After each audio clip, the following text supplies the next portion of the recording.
Hello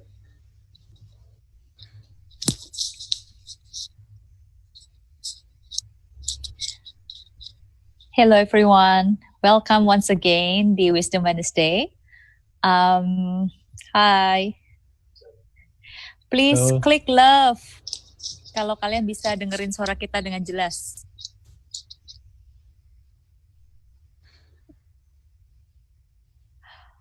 Oke. Hello, hai semuanya, welcome once again di Wisdom Wednesday. Hari ini kita punya tema yang menarik banget nih, yaitu Faith at Work. Dan kita punya dua speaker, sharers, narasumber yang dari dua generasi. Yang di atas saya itu Eddie, thank you Eddie, thanks bro Eddie, CEO of GoPlay. Dan kemudian ada juga Richard, juga di atas saya, jadi Eddie and then Richard. Hi Richard, thank you so much for joining us today. Richard ini account manager di Google Indonesia, seorang anak muda yang sangat bertalenta, berprestasi. He is single, talented, but not available ya guys. So hari ini kita akan membahas kita akan membagi Wisdom Wednesday hari ini dalam dua segmen. Yang pertama itu kita akan berbincang-bincang dengan Richard. Richard will share untuk terutama buat teman-teman yang baru meniti karir atau juga masih kuliah, mungkin lagi galau ya dalam keadaan pandemi seperti ini, gimana caranya gue bisa dapat kerja, atau gimana cara dapat kerja yang terbaik, atau buat yang baru meniti karir, how can we excel, bisa sukses di dunia kerjaan, dan gimana kita bisa menjadi terang di marketplace buat Tuhan. Itu gimana sih caranya, nanti kita share, kita akan discuss ya sama Richard, dan gimana untuk mendapatkan the right career, gimana cara discernment-nya. Nah sama Eddie nanti mungkin buat orang-orang yang udah kerja 20 tahun ke atas, bercanda, more than 10 years I mean, or business owners, atau orang-orang yang startup bisnis, nanti bisa, kita akan tanya banyak hal, bagaimana bisa bertahan dan thrive dalam situasi COVID ini. Nah, sebelumnya kita mau memulai sesi Wisdom Wednesday ini. Let's praise and worship our God. Dan we are very grateful. Hari ini ada teman kita, Samantha, that will lead worship for us.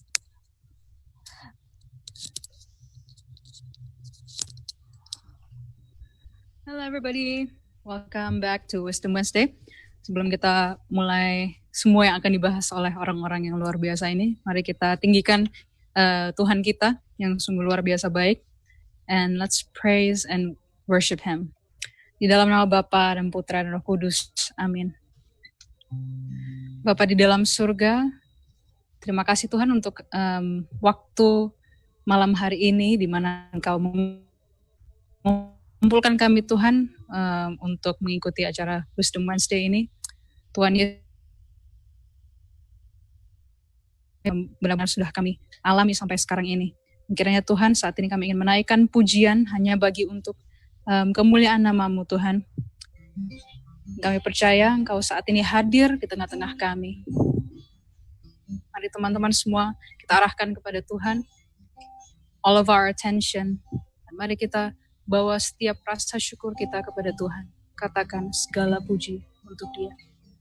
Segala puji, hormat syukur bagimu Allah yang hidup. Ku tinggikan, ku agungkan dalam hidupku. Segala puji, hormat syukur bagimu Allah yang hidup. Ku tinggikan, ku agungkan dalam hidupku. Sekali lagi katakan, segala puji hanya bagi Dia. Segala puji, hormat syukur bagimu Allah yang tinggikan, ku agungkan dalam hidupku. Katakan di dalam hidupku. Dalam hidupku, di dalam hidupku Tuhan, dalam hidupku. Bapa,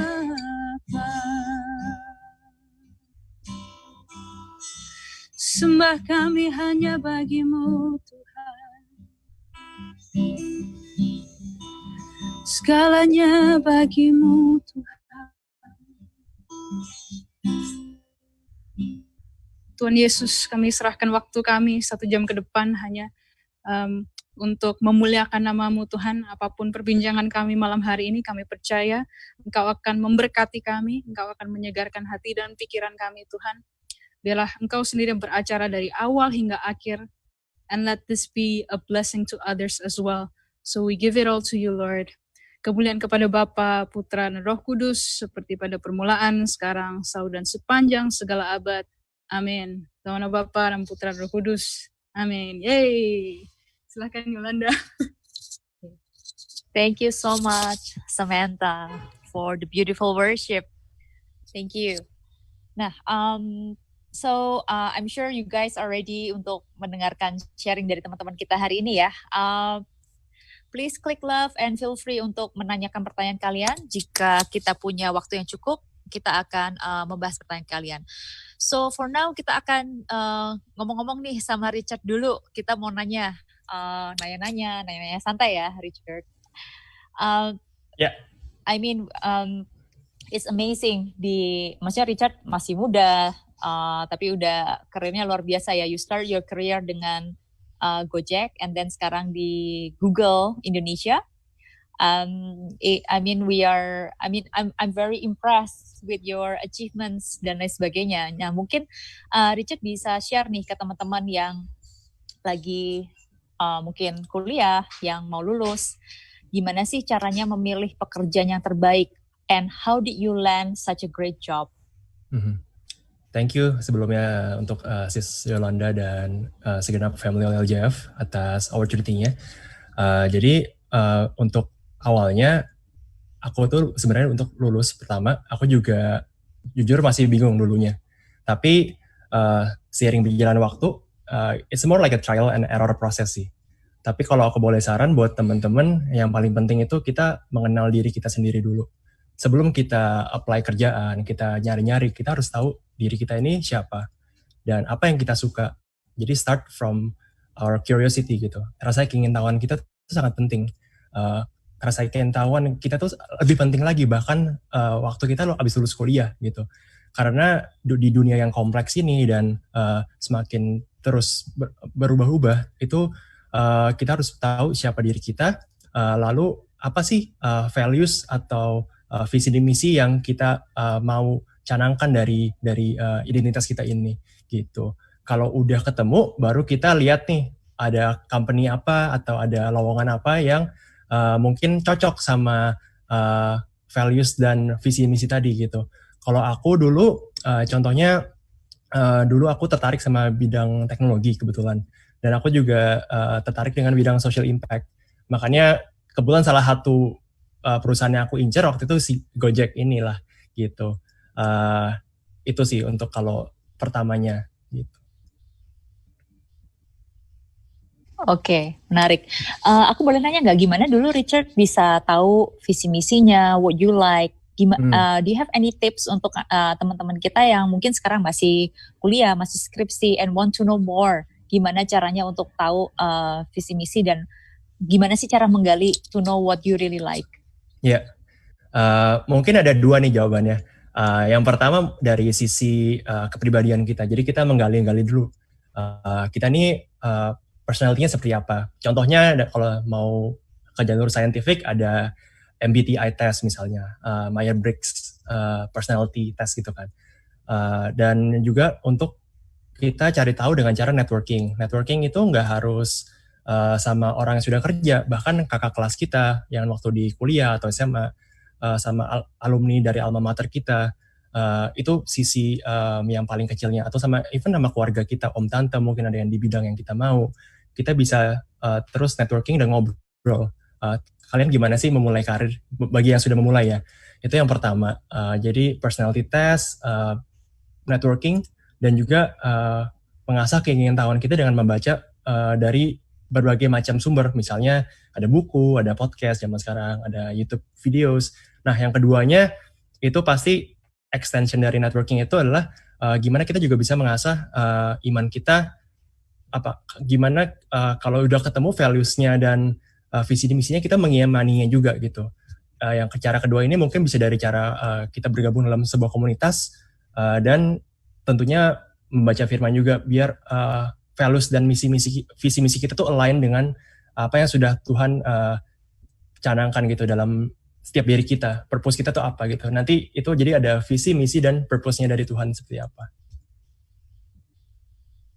Oke, thank you. Wow, that's amazing. Jadi knows your values, tahu visi misi, dan terus bawa dalam doa.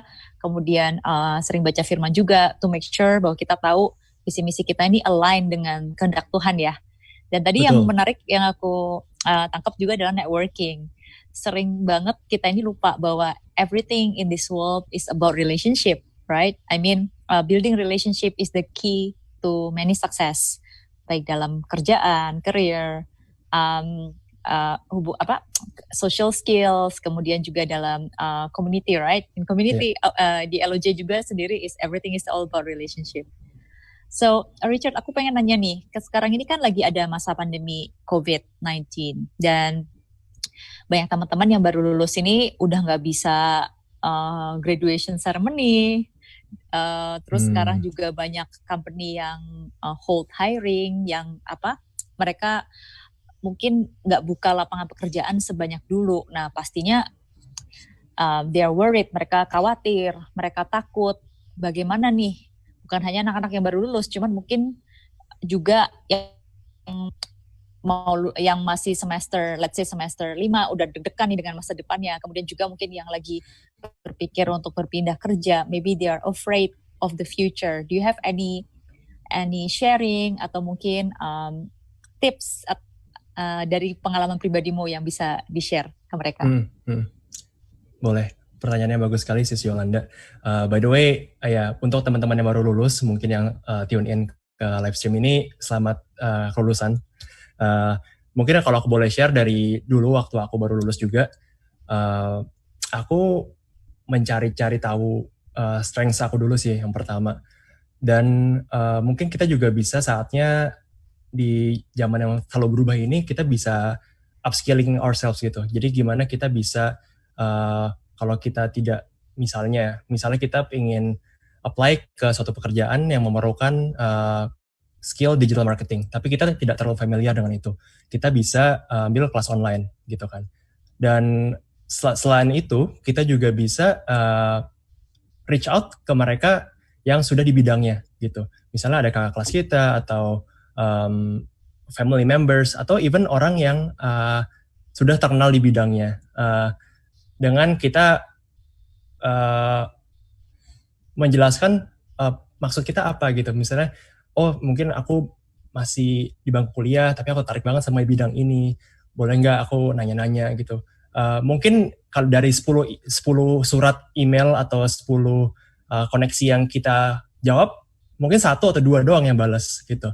Tapi itu nggak apa-apa banget. Itu kayak kita kan showing an effort juga ya. Selain kita beriman, untuk kita juga harus orate labora kan, berdoa dan bekerja juga kan. Jadi kayak kita putting in the hours to actually reach out to these people yang bisa mungkin membantu kita, tapi kita juga upskilling juga, dan kita juga terus teguh dalam usaha-usaha kita gitu.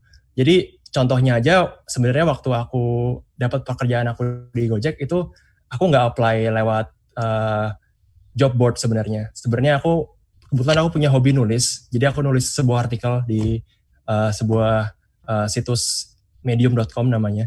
Jadi di situ aku kenalan sama salah satu employee waktu itu di Gojek.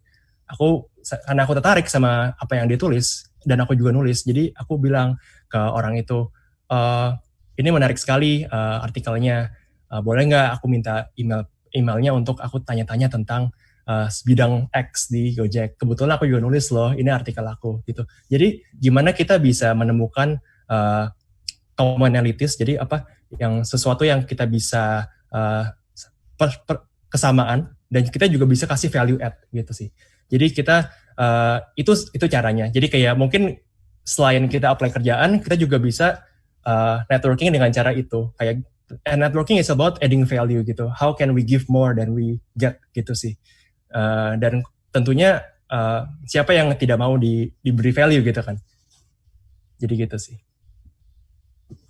Okay, thank you so much, Richard. Wow, it's a very, itu tipsnya keren banget ya. Basically, ora et labora, kita jangan lupa berdoa, tapi jangan lupa juga untuk berusaha. And I really like what you share, which is adding values. Karena mungkin banyak dari kita ya nggak tahu gimana teman-teman. Tapi kalau buat aku sendiri, dulu aku tuh struggle habis kuliah ke kerjaan. Karena kan kalau kuliah tuh ada set of assignment that you should do, right? Kerjain A, ya udah gue kerjain A, kerjain B.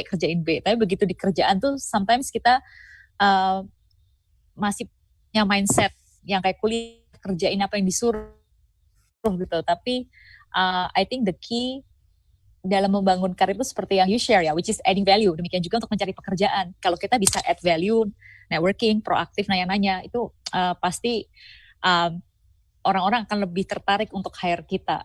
And it's amazing story yang kamu share gitu, nggak apply, tapi ternyata dari artikel from your passion dan kamu proaktif dari berbagai macam sumber lah, nggak cuman relying on job board atau lowongan kerja gitu. Ya mungkin tuh yang teman-teman bisa coba lakukan juga. So basically adding value and ora et labora ya, Richard. So I have a next question for you. Gimana caranya, kan kalau kita lihat ya, you have a great career di usia masih muda gini, banyak, maksudnya it's amazing dan banyak orang pasti yang pengen punya karir yang seperti Richard ini, dan sekarang ada di Google Indonesia. So gimana caranya bisa bersinar di tempat kerja saat baru meniti karir? Pertanyaan yang keren banget, sis. Jadi kalau menurut aku kita harus start untuk delivering the trust that we are given gitu. Maksudnya apa? Jadi kita di hire, misalnya kita dapat kerjaannya. Itu adalah starting point-nya gitu. Mungkin pas waktu kita take a step back, ambil langkah ke belakang dulu waktu kita apply, end goal kita adalah untuk di hire. Tapi begitu kita sudah masuk ke dalam pekerjaannya, hari pertama, itu adalah titik awal kita. Jadi mindset kita langsung reset kan. Dan di titik awal itu sebenarnya perjalanannya panjang banget. Mungkin tergantung visi dan misi teman-teman, mungkin kayak perjalanan itu nggak cuma di company itu, mungkin untuk kayak itu adalah fondasi untuk karir-karir berikutnya gitu, pekerjaan-pekerjaan yang berikutnya. Dan untuk di situ kita harus memulai dengan sesuatu yang kecil sih. Jadi kalau kan di Alkitab juga ada, kita diberikan sesuatu talenta gitu kan, sejumlah talenta, dan dengan talenta tersebut, apa yang kita bisa deliver sih secara yang dikasih tugas-tugas yang dikasih, mungkin dari yang sangat kecil dulu gitu.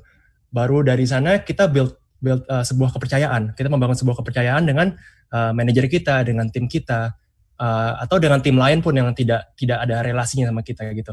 Jadi membangun sebuah, tadi sih lebih ke values dan relationship itu berlaku nggak cuma sama kita, sama diri kita sebagai pegawai, tidak berlaku kita dan manajer kita aja, tapi juga dengan semuanya gitu di lingkungan kantor itu. Kalau sudah ada yang sekecil tugas-tugas kecil sudah di-deliver, kita bisa meminta lagi untuk responsibility yang lebih besar gitu. Iya, seperti yang Alkitab bilang ya, setia dalam perkara kecil, maka kau akan dipercayakan dengan hal yang besar ya, perkara besar. Betul. So I have another question for you. Gimana caranya supaya kita itu bisa tahu ini saatnya kita pindah kerjaan atau kita stay? Mungkin Richard bisa share from your personal experience.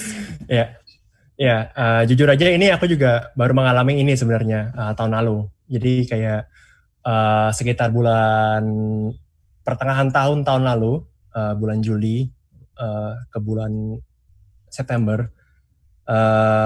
Yang pertama sih mungkin secara logis kita harus tahu dulu nih, ini misalnya ada opportunity.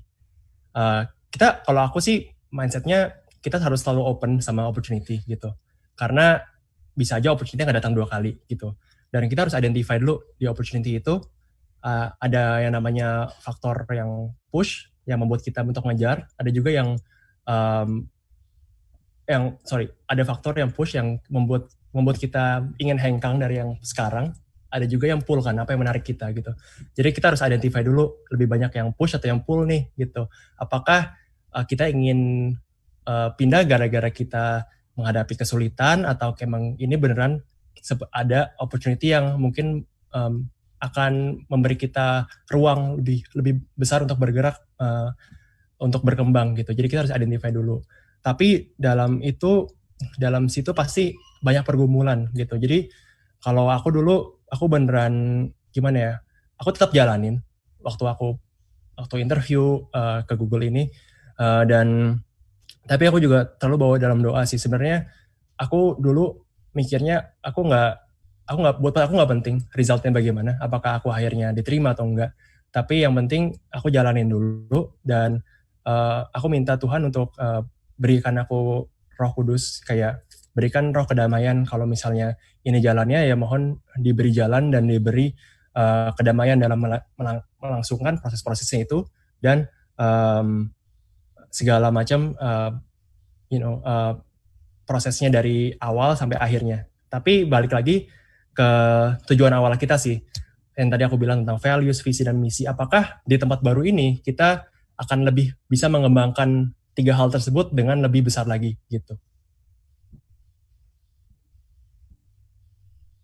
Oke, thank you, Richard. So, terus ingat ya, values, visi, misi, dan kemudian juga terus bawa dalam doa ya, minta Tuhan untuk lead us into the right decision, yang sesuai kehendak Tuhan. Oke, I have another question for you. Kalau kita lihat ya, generasi yang sekarang ini kan lebih kompetitif nih daripada generasi gue gitu, atau generasi Edi. Ya, anak sekarang itu kayak bener-bener kompetitif gitu. Dari zaman sekolah aja sudah super kompetitif. And many of them pengen cepat dipromot, pengen cepat naik gaji, pengen cepat, pokoknya segalanya pengen cepat lah ya, pengen instan gitu. Seperti masak mie sedap gitu kan ya. Atau pengen seinstan pokoknya mau segala instan gitu. So do you have any advice for those people, for those young people yang punya ambisi, yang pengen segalanya cepat gitu? Ya, mungkin ini adalah problema milenial sih menurut aku. Dalam segala hal, mungkin nggak dalam kerjaan pun, mungkin dalam anything, kayak hubungan mungkin, atau kayak dalam apapun lah. Tapi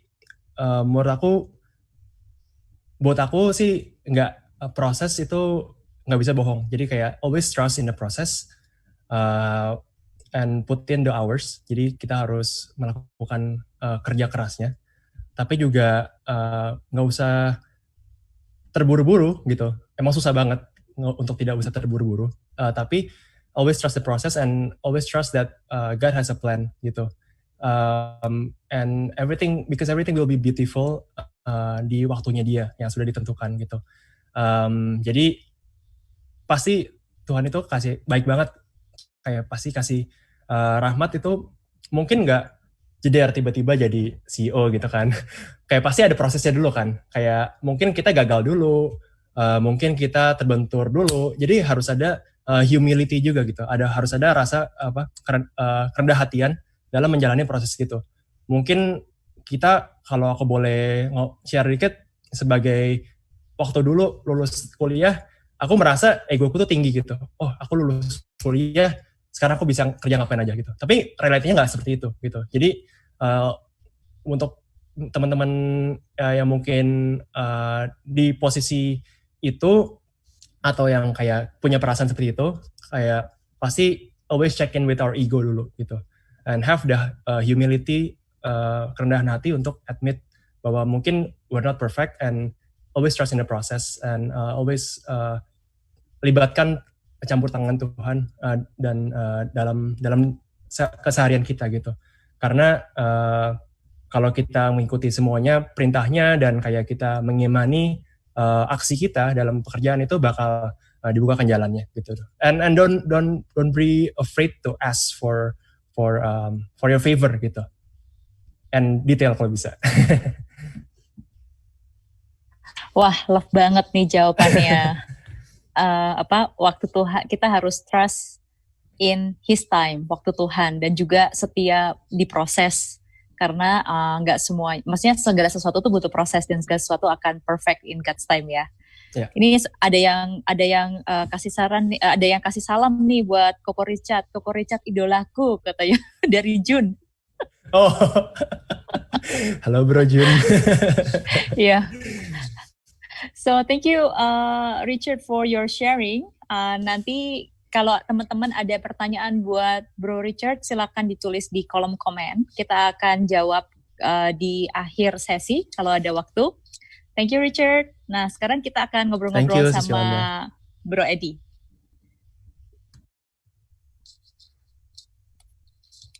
Hello. Hello Ed. Hello. Ya, ini sekarang kita berpindah ke angkatan 90-an.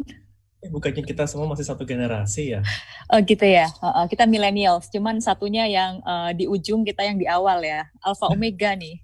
Yang penting sama. Oke. So, Ed, aku pengen ngobrol-ngobrol nih. I'm sure di tengah situasi pandemi kayak gini, ini kayak sebuah ujian ya bagi banyak business owners dan juga buat banyak senior managers atau juga CEO like you. Dalam situasi krisis kayak gini, can you share gimana caranya untuk mempertahankan dan mengembangkan bisnis? Pertanyaannya sama susahnya dengan the actual pandemi yang memang lagi menghantam kita.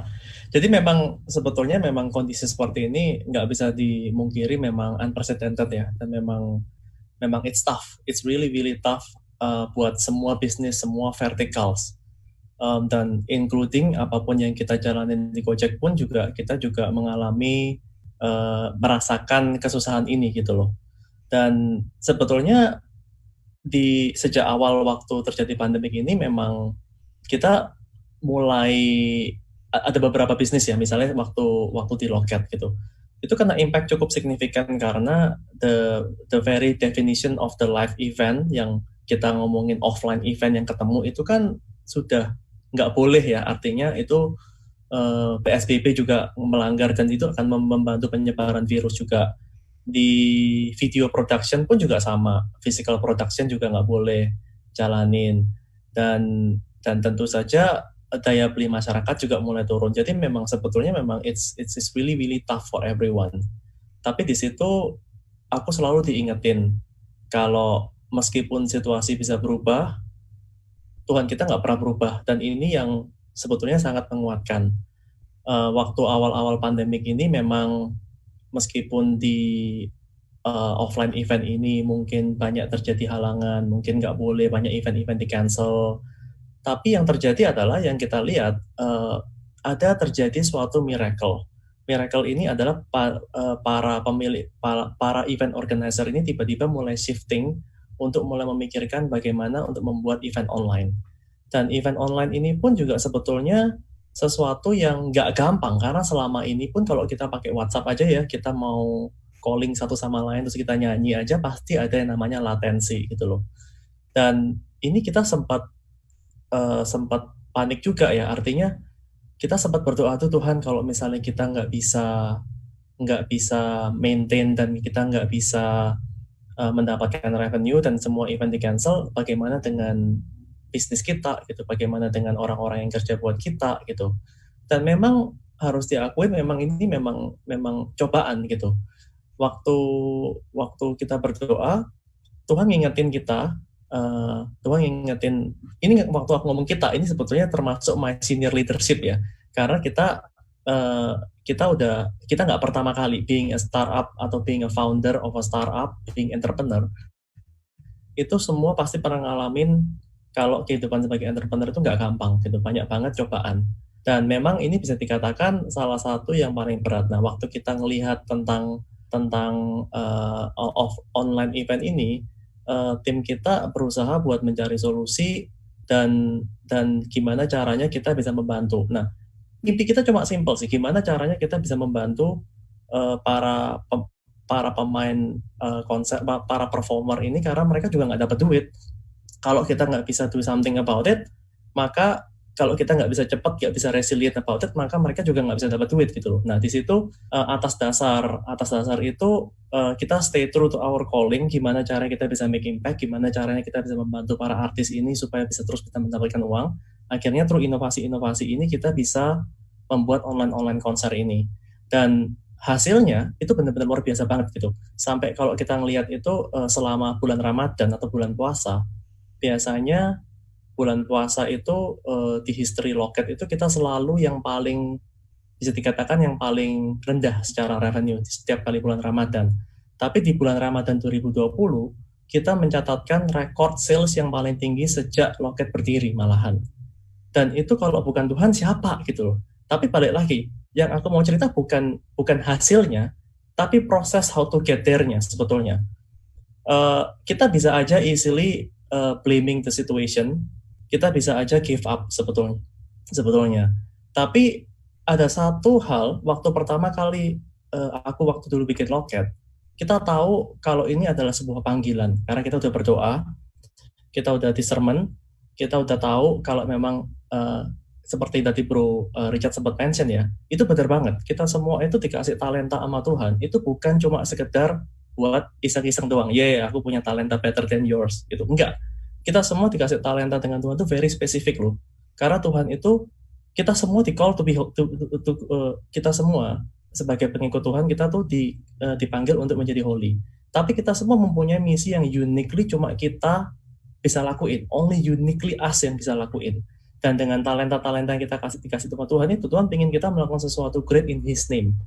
Nah, itu sebetulnya yang menjadi sebuah calling jadinya. Nah, calling itu dari awal, dari Loket itu, aku tahu kalau kita harus terus-menerus bisa membantu melalui bisnis-bisnis yang kita ciptakan, bagaimana caranya kita bisa fokus ke impact, bagaimana kita bisa merevolusi industri ini, dan tentunya bisa membuat para performer ini juga bisa terus mendapatkan revenue, akhirnya bisnisnya bisa jalan.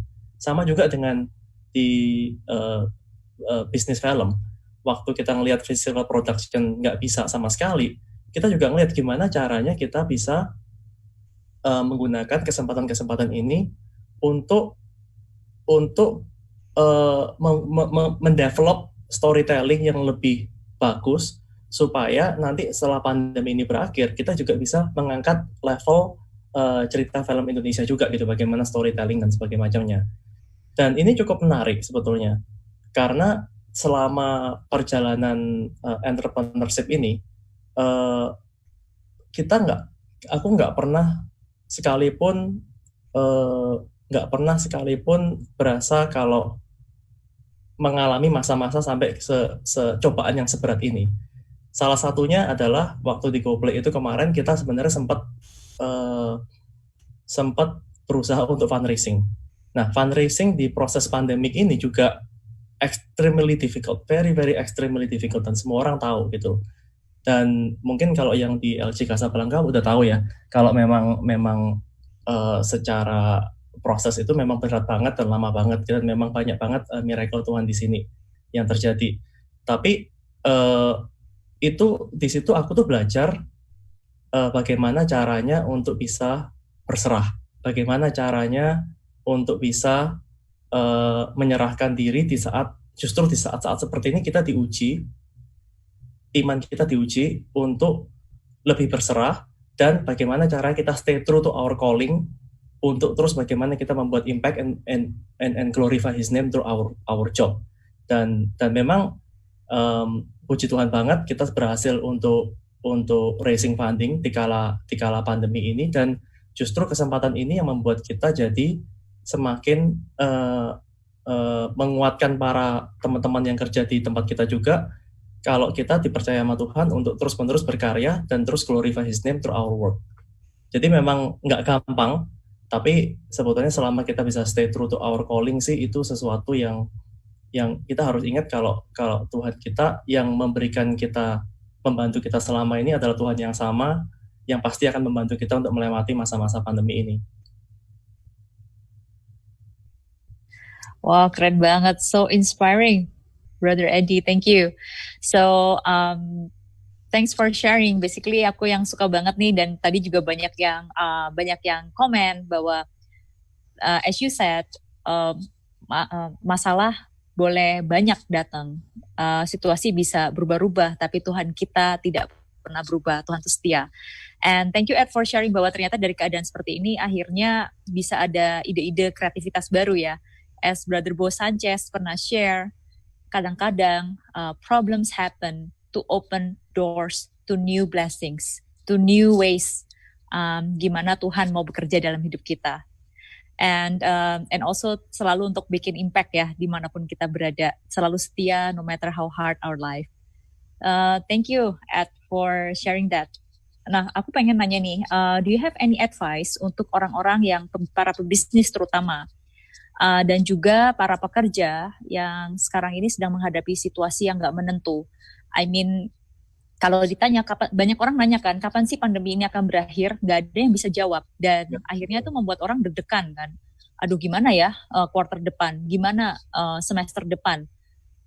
Ada juga yang deg-degan, apa gue akan kena impact, pendapatan berkurang dan lain sebagainya.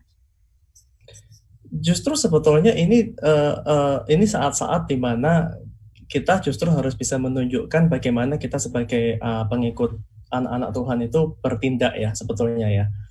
Memang it's tough.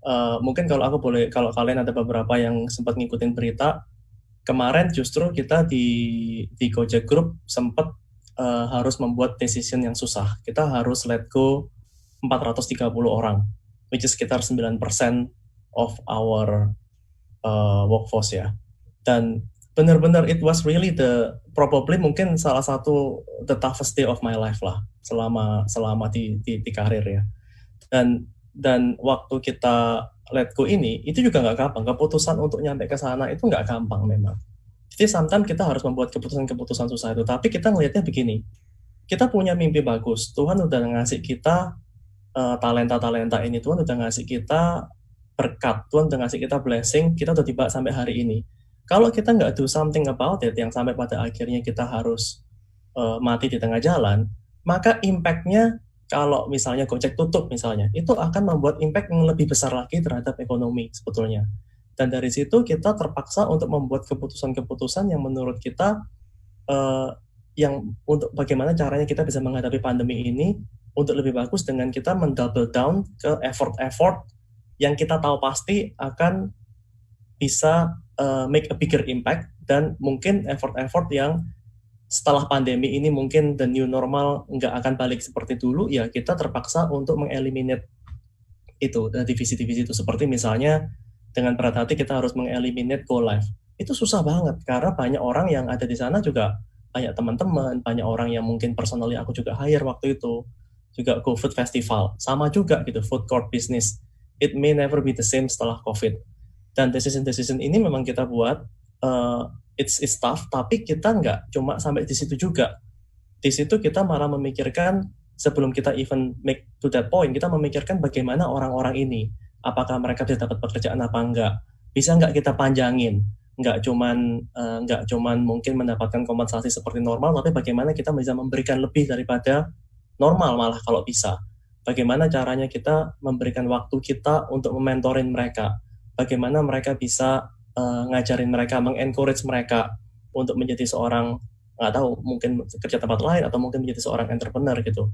Dan kebetulan ada beberapa teman juga yang setelah ngobrol-ngobrol ini dan mereka memang terimpact dengan kondisi ini. Dan justru yang membuat aku jadi sangat relief karena teman ini justru malah bilang kalau kalau di sinilah Tuhan tuh bekerja di dalam hidupnya. Dia tuh dari dulu pingin banget untuk bikin perusahaan atau pingin punya startup gitu. Tapi selama ini dia nggak pernah punya modal. Dan dengan dia tiba-tiba mendapatkan severance paket yang lumayan, dia bisa menggunakan itu untuk sebagai modal. Nah ini di sini sebetulnya aku belajar satu hal tentang, bisa dikatakan ceritanya yang Mother Mary ya.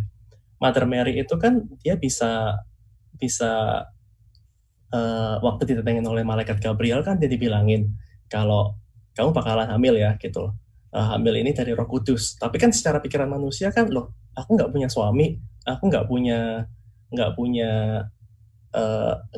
ini anaknya ini siapa? Pasti dia akan dinyinyirin sama bakal diomongin sama orang gitu sebetulnya. Nah itu adalah kita udah tahu, pasti kalau semua orang yang udah sering dengar perikop itu pasti tahu kalau oh iya memang Mother Mary memang keren, dia bisa berserah penuh. Tapi satu hal yang aku ingin highlight sebenarnya di kesempatan kali ini adalah Mother Mary itu saat itu tahu for a fact kalau hidupnya dia bakal berubah forever. Dia tahu pasti ada yang nyinyirin dia tahu pasti ada yang ngomongin dia, pasti bahkan ada kemungkinan dia mungkin akan dirajam whatever. Tapi dia dengan tahu dengan segala konsekuensinya itu dia tetap bisa bilang terjadilah padaku menurut kehendakmu. Di dalam hidup kita sebetulnya ada banyak hal yang sebenarnya kita nggak tahu for a fact. Semua tuh hanya di dalam worriness-nya kita sendiri. Kita mungkin worry sendiri. Kalau kita pecat orang ini, bagaimana dengan nasibnya dia? Bagaimana dengan keluarganya? Atau mungkin kita worry sendiri. Kalau ini pandemi ini nggak berakhir-berakhir, gimana ya? Padahal kita nggak ada yang tahu. Pandemi ini bisa berakhir bulan depan, besok, tahun depan, kita nggak ada yang tahu. Artinya, Mother Mary aja yang udah tahu pasti something bad will happen to her aja masih bisa bilang, terjadilah padaku menurut kehendakmu. Kok kita yang masih nggak tahu, malah nggak bisa berserah penuh gitu loh. Dan itu benar-benar throughout all of my life, apalagi di pandemi ini, itu adalah pelajaran-pelajaran yang benar-benar kena banget gitu di aku gitu. Dan salah satu juga yang benar-benar ayat yang kalau didengerin rada nggak make sense tapi sebetulnya benar-benar terjadi adalah Matius 6:33. Carilah dahulu kerajaan Allah, maka semua akan ditambahkan. Di saat-saat seperti ini, sebetulnya ayat itu benar-benar hidup sebetulnya. Ini juga baru benar-benar baru. Ini mungkin practical example ya. Baru aja sekitar sore tadi, aku tuh ngobrol sama temen, dia lagi dalam keadaan susah. Terus habis itu dia tuh tahu kalau ada beberapa Bali kan kena impact-nya luar biasa ya. Bali itu kena impact karena turis mati dan segala macam. Salah satu yang kena impact adalah pedagang kecil UMKM yang mungkin jualan babi guling. Kalau pasti di sini pada tahu, mau Dobil lah, Budayu lah, you name it gitu. Dan mereka tuh benar-benar orderannya benar-benar hampir nggak ada sehari-hari. Dan dia at the same time, ini orang Bandung, dia tiba-tiba kayak kepingin, kayaknya pengen makan Dobil ini lagi stres, mungkin bisnis juga lagi lesu, dia pengen makan Dobil. Terus dia ngubungin temennya, terus dia tahu ternyata bisa dikirim lewat Gargood dan segala macam. Terus dia iseng, dia nanya ke teman-temannya, ada yang mau nitip nggak sekalian supaya bagi-bagi cost ininya, just tipnya. Nah, long story short, setelah dia melakukan itu sekali, 2 kali, sampai hari ini, bisa dikatakan hampir 100% orderan Dobil, Chandra, dan segala macam datang dari dia. Sampai kita mau order lagi, Dobilnya bilang, sorry, kita udah penuh, dapur ini udah penuh, ini semua orderan kamu semua, gitu. Dan satu hari itu bisa order 300 sampai 400 order dari satu babi guling itu. Dan yang dia lakukan sebenarnya cukup simple. Dia menghidupi ayat ini. Carilah dahulu kerajaan Allah, maka semua ditambahkan. Dia cuma kepingin membantu gimana caranya orang-orang di Bali ini juga bisa mendapatkan suatu blessing dengan dia order. Simple, cuma dia order aja gitu. Tapi kenyataannya gara-gara dia mau membantu itu, akhirnya jadi banyak blessing, dia sendiri pun jadi make a little bit of margin kan. Jadinya kehidupan keluarganya pun juga naik gitu gara-gara seperti ini gitu loh. Dan ini practical example bagaimana caranya kita benar-benar carilah dahulu kerajaan Allah, maka semua akan ditambahkan. Itu juga terjadi semua di kita. Jadi begitu kita saat-saat seperti ini, saat-saat kita di pandemi ini, saat-saat kita susah, don't forget Him. He is the same God that selama ini membantu kita dan memberikan blessing sama kita. Dan even more, saat-saat seperti ini, we have to be able to go out there dan let other people to see Jesus in us. And kita mencari dahulu kerajaan Allah, maka semua akan ditambahkan. Mungkin itu practical tipsnya kayak gitu. Wow, amazing. Thank you banget, Ed. basically di tengah masa sulit seperti ini, jangan lupa ya kita untuk terus menjadi berkat, kita untuk terus menjadi terang, jadi the light of Jesus untuk orang sekitar kita. Dan Matius 6:33 itu. Thank you.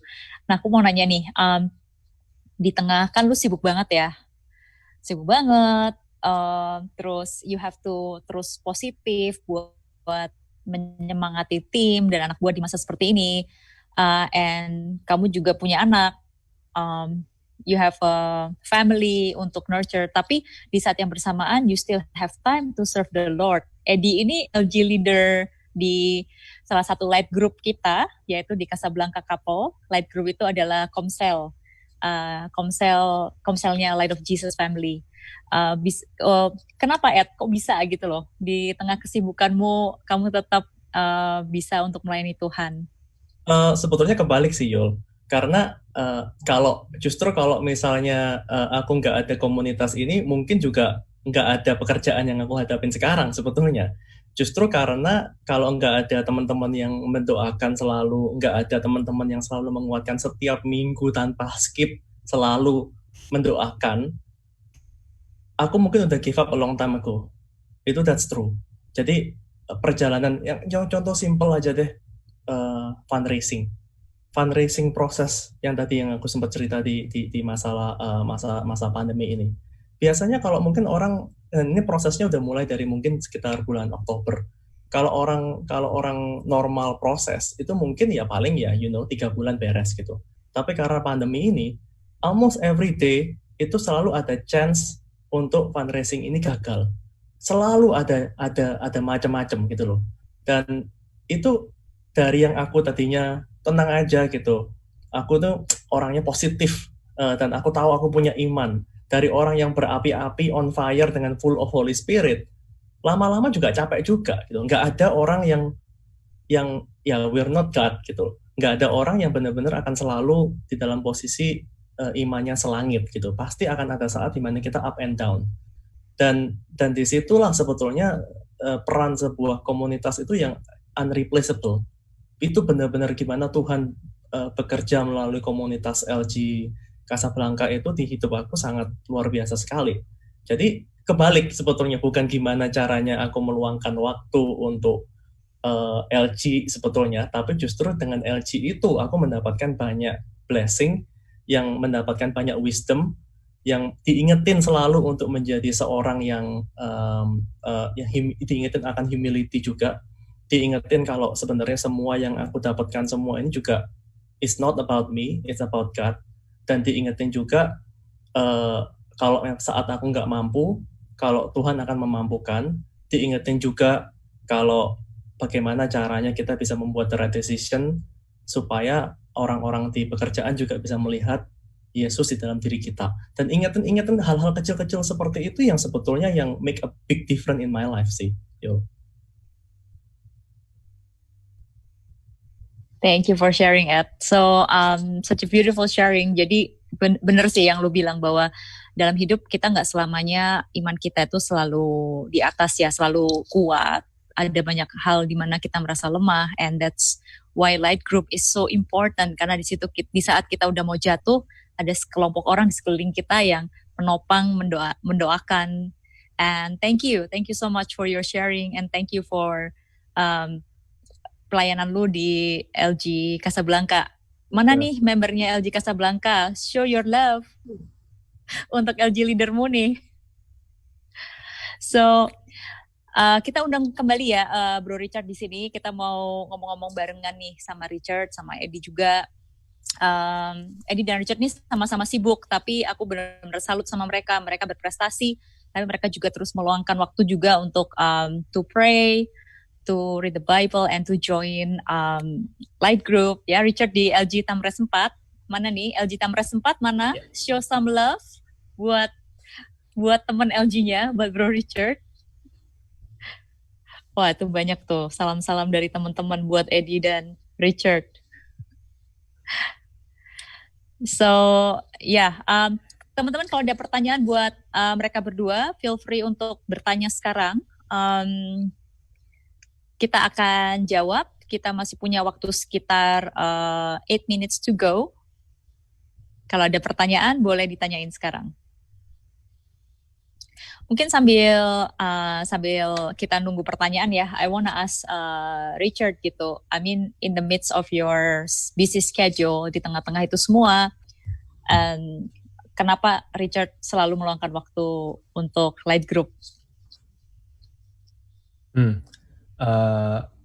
Aku suka banget sih untuk kayak bisa sharing bareng-bareng, karena perjalanan iman itu ya bisa dijalani sendiri sebenarnya, tapi lebih lengkap lagi kalau itu kita bertumbuh bersama-sama gitu, karena kita bisa belajar dari pengalaman hidup teman-teman DLG, dan juga bisa lebih kokoh lagi doa-doanya, dan bisa belajar dari sharing satu sama lain gitu sih.